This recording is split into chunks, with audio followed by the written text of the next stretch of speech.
নমস্কার। আজকে এই এত সেজেগুজে কোথায় এসছি? এই যে এসছি হচ্ছে মাটি দ্য আর্ট ক্যাফে। এটা রয়েছে কল্যাণী শিল্পাঞ্চলে, আর বা কল্যাণী স্টেশন থেকেও আসা যায়, একদম কল্যাণী স্টেডিয়ামের পাশেই। আর এইটা কিন্তু জায়গাটা আমরা দেখেছি ইউটিউব থেকে। এত সুন্দর জায়গা, মানে সত্যি খুবই সুন্দর জায়গা। হাতে যদি 2 থেকে 2.5 ঘন্টা সময় থাকে, মানে ঘুরে আসার মতো, ঘুরে খেয়ে ভালো করে জায়গাটা এক্সপ্লোর করে খুব সহজে চলে আসতে পারবে, মানে যারা অন্তত ইছাপুর, ব্যারাকপুর, পলতা, শ্যামনগর এরম এরিয়াতে থাকো। আমরা বসেছিলাম ভিতরে। আসলে আমরা ভেবেছিলাম হয়তো অনেকটা সময় লাগবে, কিন্তু একদমই সময় বেশি লাগেনি।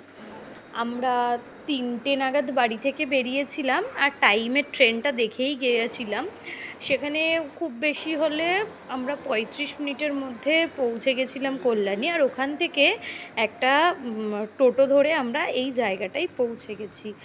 এত ভালো জায়গা, এত সুন্দর জায়গা, আমরা মনে হয় নিজেরাও ক্যামেরায় এতটা ক্যাপচার করতে পারিনি, বা আমরা ইউটিউবে যে ভিডিওগুলো দেখেছিলাম সেখানেও কিন্তু এতটা সুন্দর করে দেখতে পারিনি, যতটা চোখে ভালো দেখতে পেয়েছি বা ভালো লেগেছে।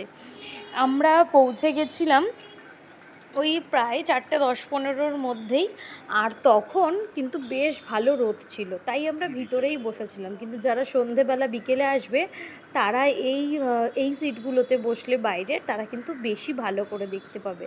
আর প্রচুর ভিডিও, ফটো এগুলো তুলেছিলাম, সেগুলো কিন্তু আমি আগেই ভিডিও, একটা রিলস, তারপরে হচ্ছে ফটো সব পোস্ট করেছিলাম। আর এত সুন্দর জায়গা, শুধু কিন্তু এইটুকু জায়গা নয়, এই সিঁড়িটা দেখছো, এটার ওপর দিয়ে উঠে কিন্তু অনেক বড় এরিয়া। আর এখানে এত গাছপালা আছে, মানে মনটা কিন্তু ভীষণ ভালো হয়ে যাচ্ছে।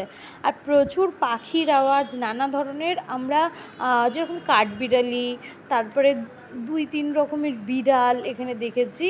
আর এত সুন্দর পরিষ্কার জায়গা, মানে আমি তো অন্তত লাস্ট আমাদের এই দিকে খুব কমই দেখেছি।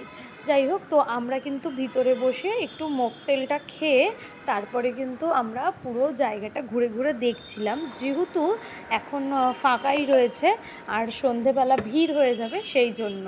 তো আর দেখো, এটা কিন্তু একদম অনেকটা ওপরের দিকে জায়গা, সিঁড়ি দিয়ে উঠে এসে তারপরে এরকম একটা জায়গা রয়েছে। আর সেই জায়গাটাও দেখো কত পরিষ্কার। এখানে কিন্তু এসে ফ্যামিলি নিয়েও তোমরা সময় কাটাতে পারবে। যারা অনেক দিন কোথাও ফ্যামিলি নিয়ে ঘুরতে যাওনি সময়ের অভাবে, তারা কিন্তু পরিবারকে নিয়ে, বাবা মাকে নিয়ে, বাচ্চাদেরকে নিয়ে একবার এসে দেখো, এখানে সবারই ভালো লাগবে। বাচ্চারাও কিন্তু খোলামেলাভাবে খেলাধুলো করতে পারবে। আর এই জায়গাটা আমার খুব পছন্দ হয়েছে। নেপালে যখন গেছিলাম আমি এইরকম ধরনের টেম্পলগুলো ওখানে দেখেছিলাম। আর অনেক বড় এরিয়া নিয়ে রয়েছে জায়গাটা। যেই জায়গাটা আমরা মানে বসেছিলাম সেখান থেকে কিন্তু পুরো জায়গাটা দেখা যাচ্ছিল। আর এইটা কিন্তু সন্ধেবেলাতেই হয়। আর এই যে দেখো, আমি জানি না কতটা দেখতে পাচ্ছ বা বুঝতে পারছো, ওই যে দূরের যে গাছগুলো রয়েছে সেইগুলোও কিন্তু এই ক্যাফেটার আন্ডারেই রয়েছে। এত সুন্দর জায়গা, কি বলবো, মানে দেখেই মনটা ভরে যাবে। প্রচুর লোক একসাথে এলেও যেন এখানে গ্যাঞ্জাম হবে না, একটা ক্যাওয়ার্স টাইপের হবে না। অনেক বড় জায়গা, আর যে যেমনভাবে পারবে, যেখানে পারবে সেখানে বসে সময় কাটাতে পারবে। ওনাদের স্টাফদের বিহেভিয়ারও ভীষণ ভালো ছিল। আমি এই যে যতটা পারছি দেখানোর চেষ্টা করছি। খাবার কোয়ালিটি খুব খারাপ ছিল না, কিন্তু খুব ভালোও ছিল না, অন্তত আমি যে খাবারগুলো নিয়েছিলাম সেগুলোর মধ্যে। আসলে এই ভিডিওটা কিন্তু 18th এপ্রিলের, এই 18th এপ্রিলের ভিডিও আমি এতদিন পর পোস্ট করছি। আমার কাছে তো সময়ই ছিল না এডিট করার, সেই জন্য। তো যাই হোক, এই দিনকে ছিল আমার রেজিস্ট্রি ম্যারেজ অ্যানিভার্সারি 4 বছরের। আর নানা রকম, মানে এক একটা কর্নার এক এক রকমভাবে সাজানো, সন্ধেবেলাটা যেন বেশি সুন্দর লাগছিল।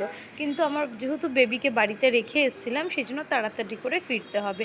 আর এই যে মিনি সিঙ্গাপুর, এখান থেকে জল বেরোচ্ছিল, এটা দেখতে কিন্তু খুব ভালো লাগছিল। আর এটাই কিন্তু মেন অ্যাট্রাকশন, মানে আমি ইউটিউবে যত ভিডিও দেখেছি সবাই কিন্তু এটাই আগে দেখাচ্ছিল। যাই হোক, সন্ধেবেলায় এনার মুখ থেকে থেকে জল বেরোয়, নাহলে কিন্তু বেরোয় না।